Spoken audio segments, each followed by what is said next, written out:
Hi everybody, I'm Ryan. Today, we're going to look at Magic the Gathering news for the week like we do every single week. Every week we look at Paper Magic, Magic Online, and Magic Arena, again from a competitive play context, but normally I kind of get loose with that a little bit when new sets are released, because I know even competitive players can get excited about, the stuff that doesn't affect competitive play with new sets, so let's do this. Let's start with Magic Online today. Magic Online Phyrexia All Be One will be available on Magic Online starting next Tuesday at 10 a.m. specific time, including art bundles that are going to be available on the Magic Online store. There's a new display and how scheduled events are going to be displayed in the play lobby. There's an update to treasure chests. There's going to be more online player rewards, alternate play, new avatars, etc., etc. There are 2 regional championship qualifiers this weekend. On Saturday is a legacy qualifier. You have to have 40 qualifier points to enter the legacy qualifier, and the top 2 finishers get invited to the regional championship in their own country.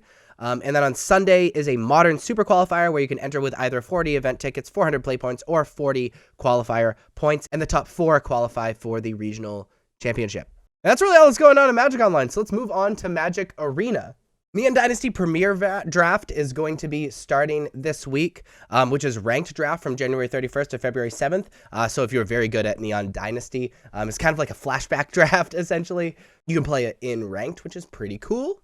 There's also a really exciting Phyrexian Festival that tours different parts of Phyrexia. This will kick off with Welcome to Phyrexia Completely Upmatched from February 7th to 13th, where you choose from 5 historic brawl decks commanded by a dangerous foe from New Phyrexia and battle it out for borderless planeswalker manga card styles, which is so exciting. I love those card styles. And then starting on February 13th and starting for 3 days at a time, is the Welcome to Phyrexia Festival, where you go through a series of singleton events, focus on each one of the layers of Phyrexia.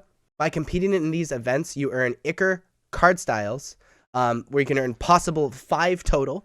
And there are 5 different events, which means there are 25 card styles you can earn from this event, which is really, really exciting.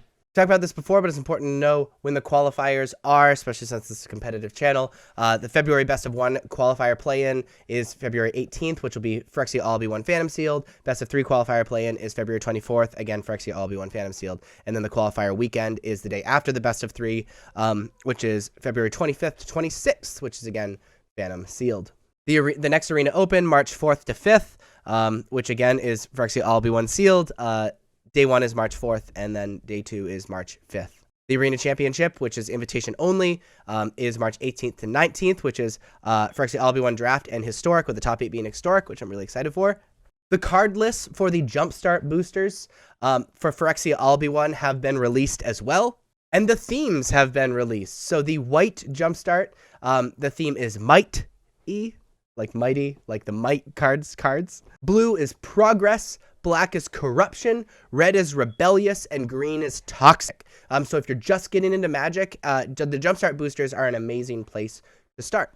The Planeswalkers Guide to Phyrexia All Be One has finally come out, which is just kind of like a big overview, mostly lore look at Phyrexia to kind of understand and jump into what is happening in this set. I really enjoy that. Even as a competitive player, I really enjoy lore, and I really enjoy like it being broken down for me in such an easy to digest format. You can find that on the Magic website.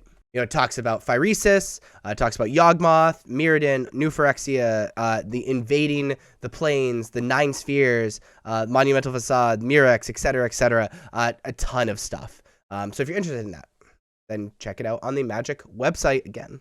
The Phyrexia All Be One release notes came out, and as a competitive player, it's always really important to at least skim through those release notes, especially regarding new keyword abilities, so you understand exactly how they work. So I was skimming through these. There's a couple things I wanted to mention just because they're pretty important to know as you play competitively. So first off, Toxic, not similar to Infect, Toxic doesn't change the amount of combat damage the creature deals. So if a 2/2 with Toxic 1 deals combat damage to a player, it still takes 2 damage and the player gets 1 poison counter.